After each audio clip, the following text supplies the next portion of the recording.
Holy Thanos snap, fellow crystal gems. Tiki here. And BlueDragonFive. And my God, Dragon, I'm sorry, I'm not even going to beat around the bush about it. Like, call it the Thanos snap, call it the Red Wedding.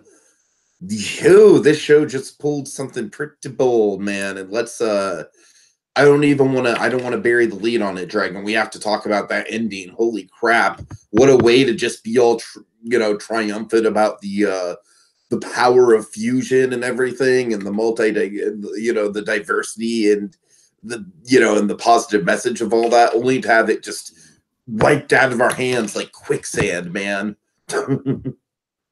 Yeah. I mean, I gotta say, like, watching the first, I don't know, 7-8 minutes of this episode, I was like, this episode's fine, but it's not really going. It's just kind of like, okay, it's like I like the dream sequence. The dream sequence was fun, especially the yellow diamond with the cartoonishly extended neck. I don't know, just for some reason the animation on that in particular kind of cracked me up. Other than that, Dragon, I wasn't really feeling this episode until the last few minutes, but the last few minutes was basically the by all intents and purposes, it's pretty much the Thanos snap of Steven Universe. Again, I would lean too heavy on Thanos snap, but I mean, I see what you're going for, though. People are calling it the Red Wedding at the very least. Okay, Red Wedding, sure, but Thanos snap, come on, that's half the universe. Okay, to be fair, I feel like impact-wise, in terms of like the impact of the plot, I feel like it's more of a Red Wedding. But if you're looking at it in terms of like how it's actually executed, I feel like it is very Dust-esque. I'll remind you, we did see this happen at the end of season 1 of Steven Universe, so I wouldn't say Thanos snap. All right, fair enough. All right. Anyway, but yeah, for me, it just kind of started off in a been there, done that kind of plot. Not just for Steven Universe, I mean, just in general, like one of those kind of been there, done that plots. So, okay, we're gonna put on a show, that sort of thing. That show's not really quite turning out. Then, of course, something happens. But of course, when something happened, it was something happened that was really basically the end of the episode gets really thematic and interesting towards the very end, and of course, that's kind of what we're talking about there. So, yeah. Well, it's kind of like Steven Universe, like classic, like season 2, season 3 Steven Universe. Diversity and gender identity politics in a good way, like in a way where it's not just shoving it down our throat just to be topical about it, but in a way that's actually really relevant to the story and the arcs of the characters. Yeah.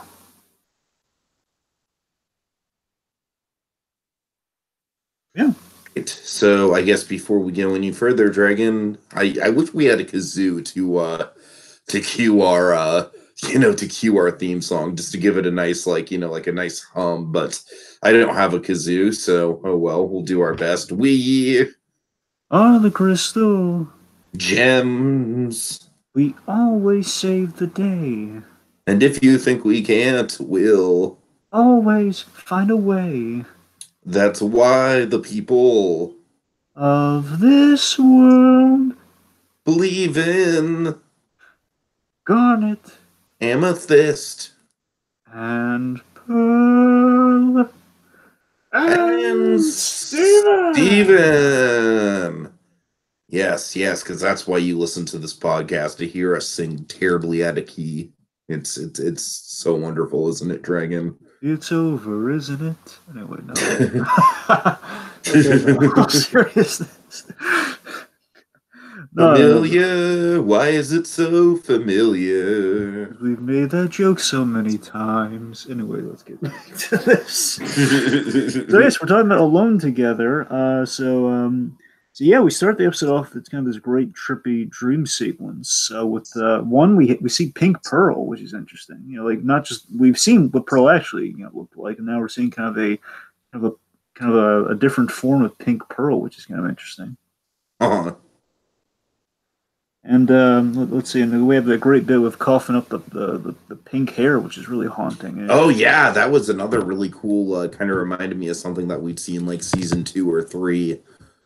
Some really cool thematic implications of Steven's ties to Rose that aren't necessarily the most positive. Yeah, it was a great thing of, like, again, inside is Rose and it's coming out in a very, very scary way. Yeah. Mm-hmm.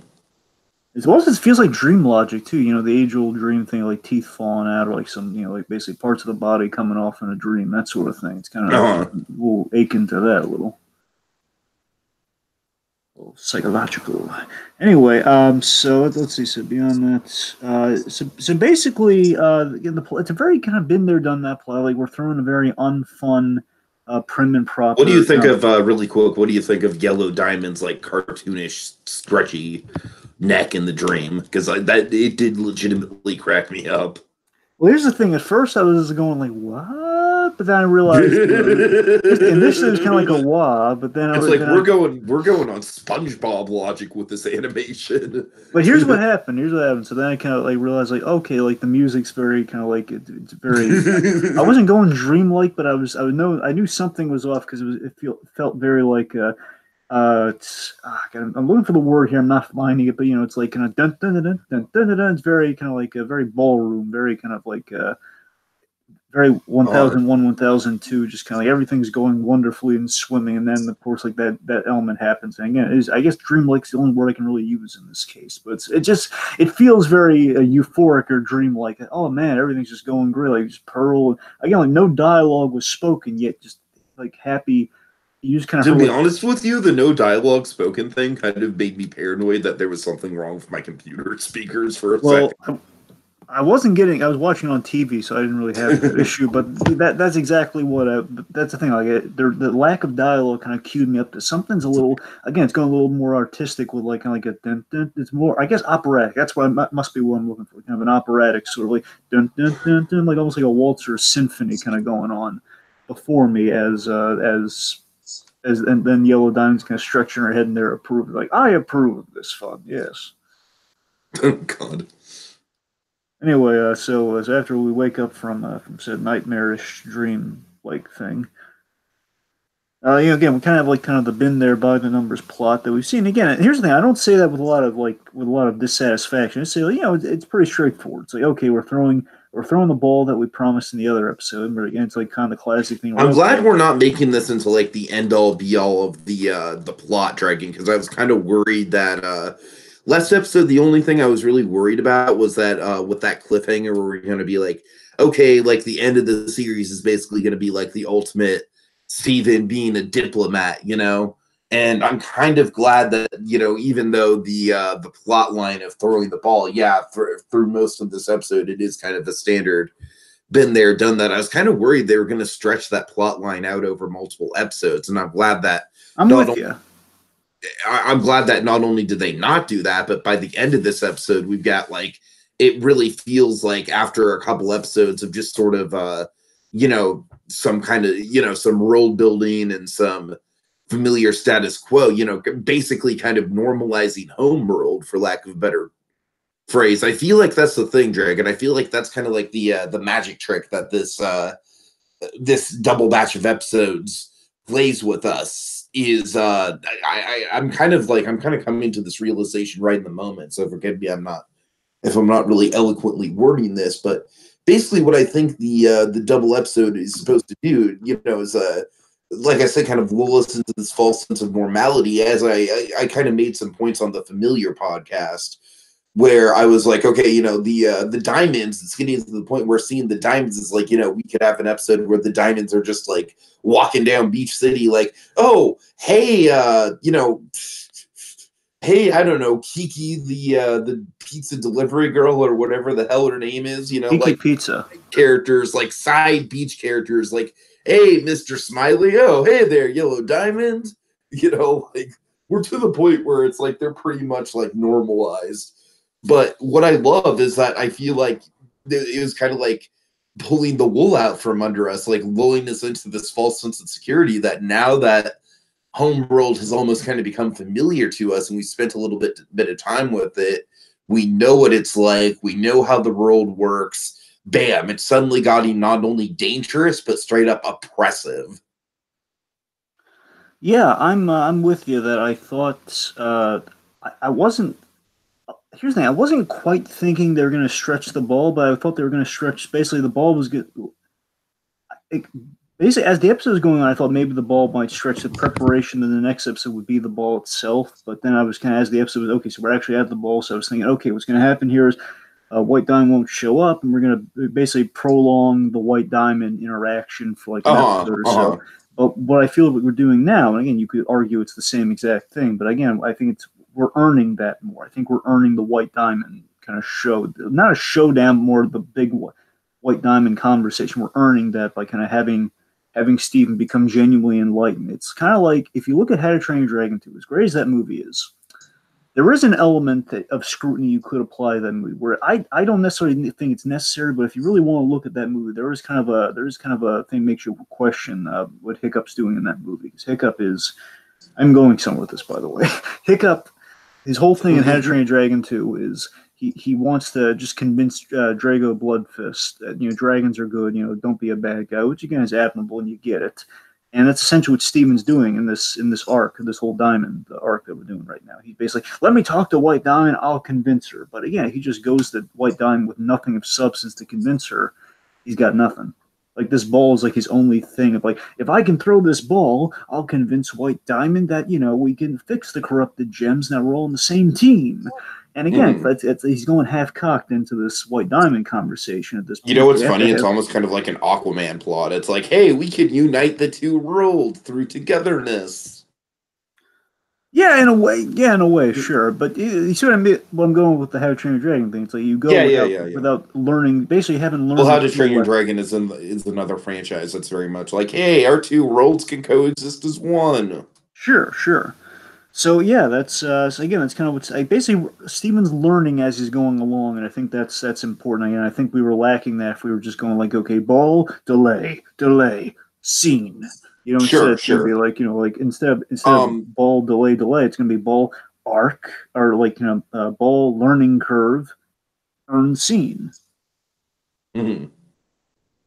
But yeah, another moment that I liked before we got to the ball was the moment where where Garnet gets rejected. It kind of sets the stage for the ending. I love where Garnet's just so begrudgingly, like she's like, all right, fine, I'll do it. But it's, she says it with, I don't know, just the Estelle voice acting. It's been a while since we've got since we've gotten a moment like that with Garnet, I think, where the prejudice against the fusion is really brought to the forefront. Two things. One, the great thing with Garnet is Estelle's performance. The great thing about Estelle's performance with Garnet is that she does so much with so little. Because Garnet basically, she kind of brings the room down, but in the best of ways, in the best of dramatic ways. Where essentially, I forget if it's Yellow Diamond. It's either the diamonds or the pearls. I can't quite recall it, or maybe you can recall better. I know I just rewatched that. I'm kind of forgetting the moment. It's the pearls. Right, the pearls, I believe. They basically say, they frown on the whole fusion thing. They basically, if she wants to come, she should come as a ruby or sapphire, and they have like a very offensive comment about like, basically, like I think they downplay the rubies because the rubies are like the guards versus the sapphires are like kind of the holy kind of future, the kind of the psychics, all that sort of thing. Anyway, so they have like a comment like that, and then basically the room kind of goes dead silent, and Estelle just kind of steals it, which is no. I'm not going. Mm-hmm. Wow. Well, again, there's a lot with very little. And, I just want to point this. I don't know if I've ever made this point before. Maybe you have. I don't know. I just want to say because it just occurred to me. The history of Garnet, because we don't even know if this might be the last hurrah for Steven Universe. Again, we're coming into 2019, a year of endings for many things. But just in case, you ever notice that Garnet's somewhat of the Piccolo of Steven Universe? Yeah, I could see that. I mean, not necessarily like in terms of like obviously Piccolo's backstory was more he was overtly the bad guy in his back. Oh, sure, but I mean just kind of like the dynamic with the kid, sort of like yeah, I could see that for sure. Like that's kind of the cool one, DBZ Piccolo. Yeah. Anyway, Piccolo Jr. for you Dragon Ball aficionados, which I went out there. Not the original King Piccolo, but okay, no. And certainly not Dragon Ball Evolution Piccolo. God. Oh, God, no. Okay, now we're getting off track. Okay, getting back on track. Let's see. Oh yes. So we have a gag with Amethyst. Amethyst has the limb enhancers. That's pretty cool looking. Yeah, I like that. Again, That was a nice callback.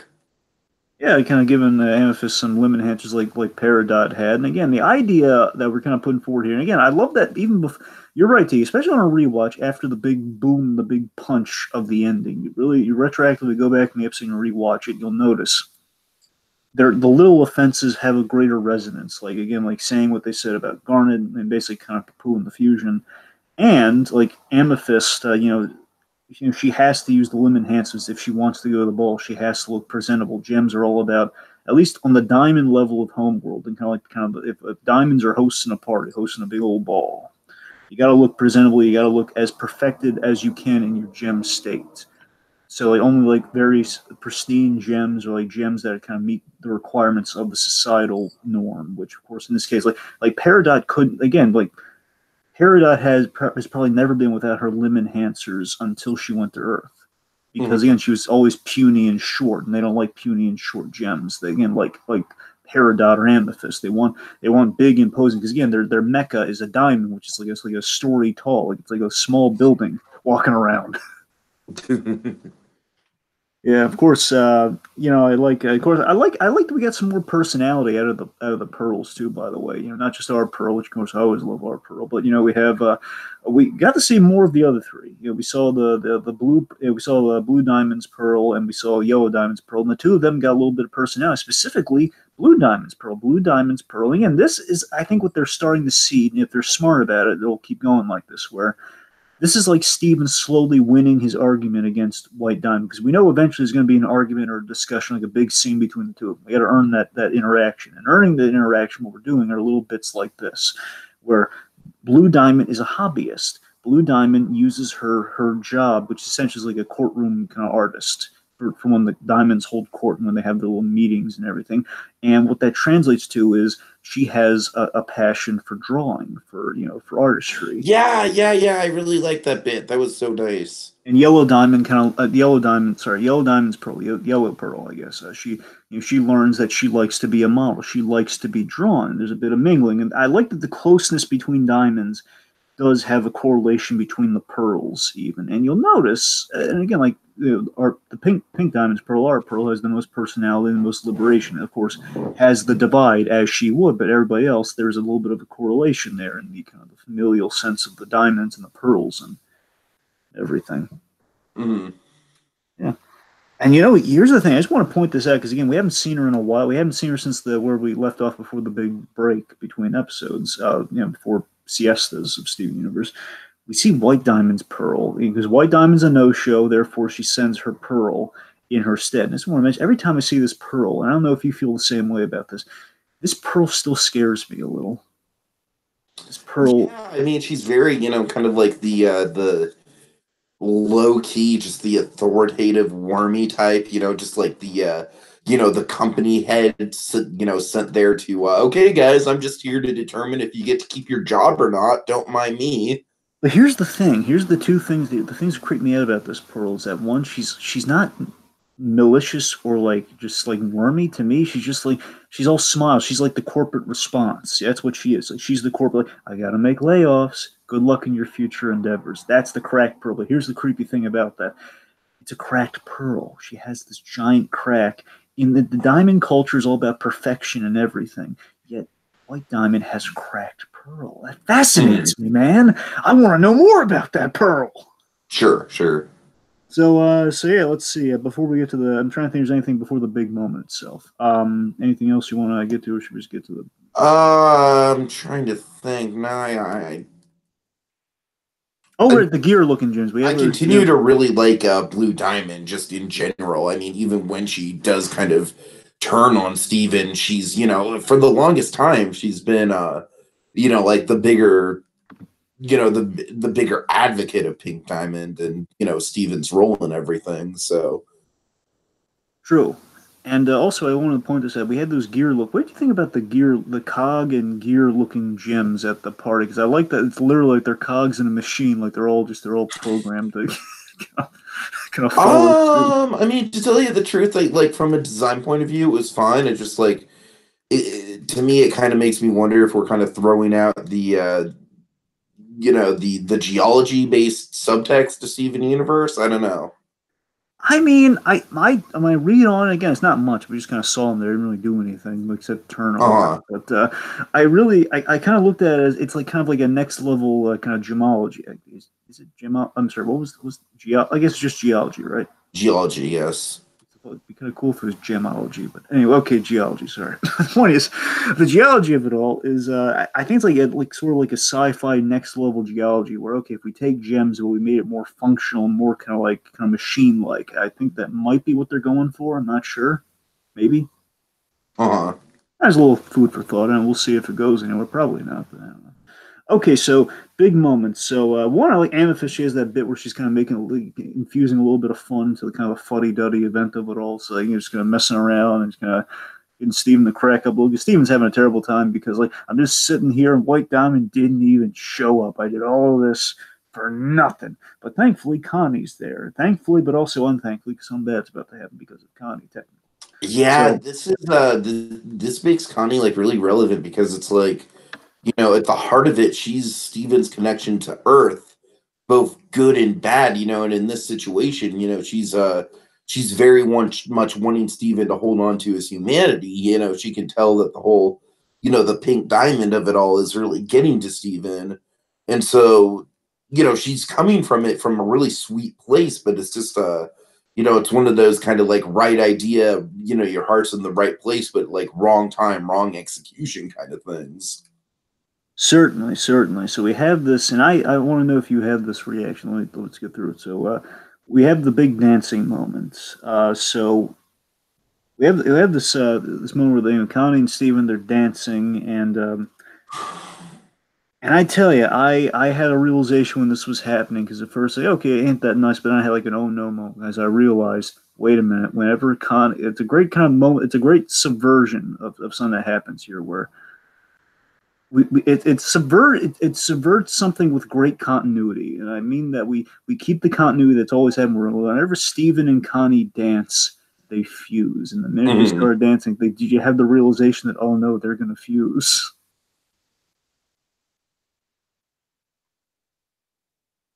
I mean, Yeah. did you? Yeah, yeah, yeah. So that's just like that mother. I was like, oh no, they're gonna fuse, and that's the last thing they want right now. Oh no. So they fused, and then of course this beautiful moment, things just heat up where Garnet steps in and says, "Okay, Pink, unfuse right now." And of course Garnet she This steps felt in. like a Dragon Ball Z moment, Dragon. This felt like all the Z fighters like lining up. This felt like a Piccolo. Well, for me, it's like this is like Piccolo saving Gohan at the very last second, man. This is like, oh my god, yes. So it's a Garnet steps in again thematically. And this is the thing we've always had. Garnet. Garnet's the biggest advocate of fusion, especially the whole Stevani dynamic. So Garnet, I love this. It was like a little sad yet beautiful moment. I don't know if this is intended, but I kind of a moment of resonance where you realize that Garnet showed up, like basically again for the whole motherly dynamic. The whole again the cool mom being Garnet. The idea that Garnet she showed up even though she didn't want to in her separated form because she didn't have to. Steven felt guilty about that, but she showed up because she had that duty to her surrogate kid, Uh-huh. which I thought was beautiful. And then, of course, Ruby and Sapphire they fuse the second before like the diamonds are starting to get threatening. He says, hey, that ain't happening. Just oh my god, that's great. And then it leads to this great moment of everybody's fusing. And then you had Opal showing up because because of Pearl and Amethyst, and then this is a great. I tell me, you didn't they pump your fist in the air at this one. Then we had a random fusion in the background. Yeah, in a way, Dragon, I feel even more bad for this random fusion than I I know. cast of characters because it's like first of all, this random it kind of like spits in the face of the not in a bad way, just in kind of a yeah, folks. Sometimes the power of diversity and being yourself doesn't necessarily pay off, and sometimes the world just gives you the middle finger. Yeah, that Tiki to me. Don't get me wrong. I think the whole thing, even with Garnet sticking up in itself, says something. But that moment right there, that's the biggest statement of the episode for me. That we had this hauntingly beautiful moment where it's hauntingly, but hauntingly tragic, I suppose. That fusion happens in the one. We have a gag where just Garner's like shrugging her shoulders, like, I don't know, we just go with it. Right. But then we have this beautiful moment where it starts off as this beautiful moment with like the fusion. Is it Is it the three characters behind fusing, just two of them? No, I think it's two characters. I want to That's say. fine. Just sure.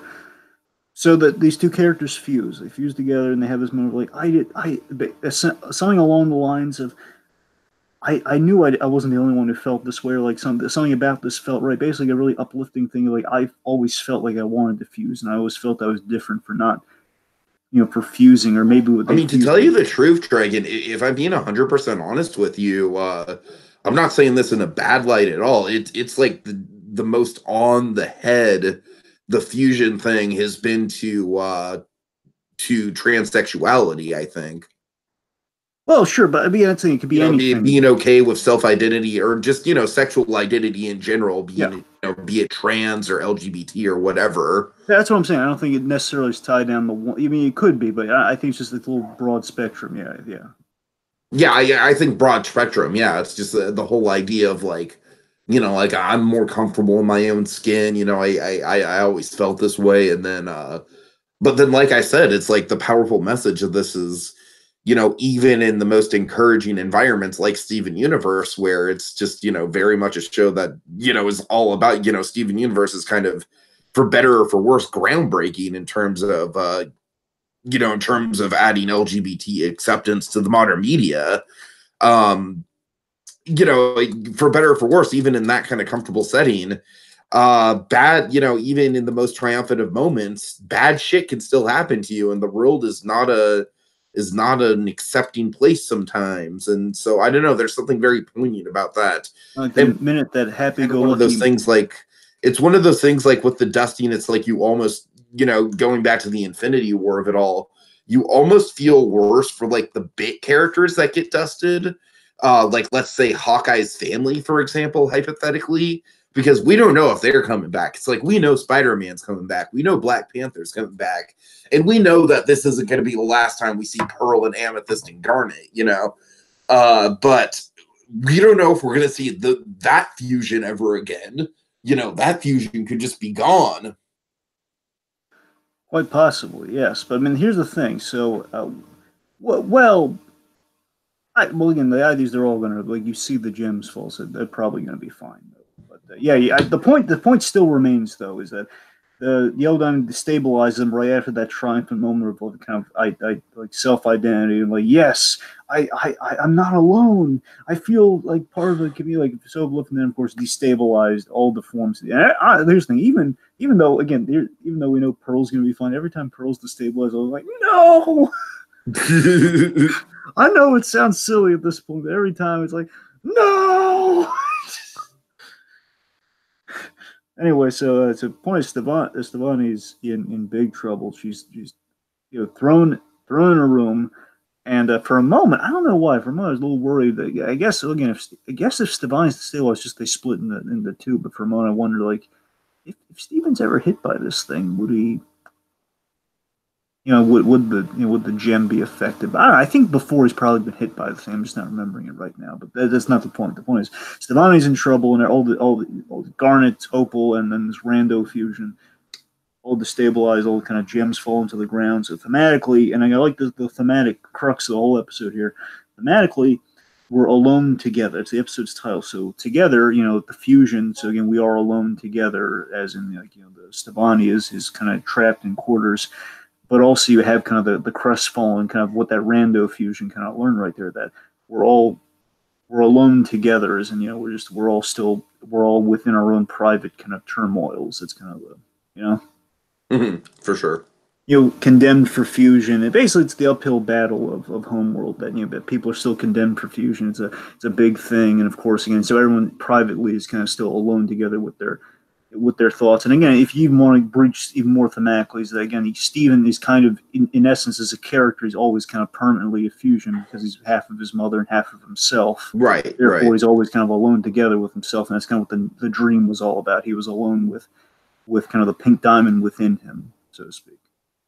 And again, in terms of like speaking to the diversity struggles that this is dealing with, to me, what I kind of got out of it is it's even though online, the LGBT crowd, it's more of a safe space. They have all these places, that seem like safe havens for them. But then in the outside world, things might not be so accepting, and you always kind of have to, even if you're comfortable with yourself and confident in yourself, that's great and that's an empowering message, and you shouldn't take away from that message. But at the end of the day, it's always going to be a struggle, and it's always going to be an uphill battle, and that's kind of the powerful sort of message that this show deals with. Is it's kind of the message of being comfortable with yourself and being okay with yourself even in the face of adversity. Yeah. So All right. all right, that's about all I got. Do you have the episode titles in front of you? Is it even important to go over them? Well, I mean, I don't have them in front of me at the moment. We have, like, what is it, two more before the movie? Something like that, yeah. Well, I don't think it's that important because we already went over them last episode. Right.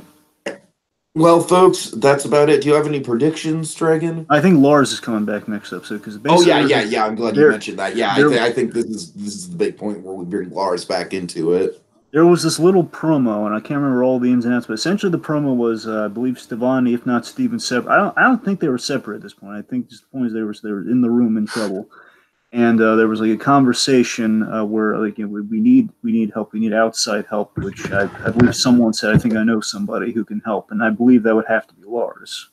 Oh, that's my guess. Lastly, I kind of hope that the movie takes things back to Beach City so that all the Beach City residents get a chance to wrap up their arcs. Even if it's like an Infinity War style, like they all get a moment, if not necessarily a full storyline in the movie. That's all I want, Dragon. That's all I want is like at least one solid moment from each of the Beach City residents. Yeah. All right, and that's about it. So, all right, folks, thank you so much for joining us, and we will be back next week to continue our ride towards, I don't know, presumably the end of Steven Universe's run. If anyone has any solid info on that one way or another, if the movie's going to be the end of the show, please, by all means, let us know in the comments. But in the meantime, we are the Crystal Gems. We always save the day, and if you think we can't, we'll always find a way. That's why the people of this world believe in Tiki, Dragon, and Steven.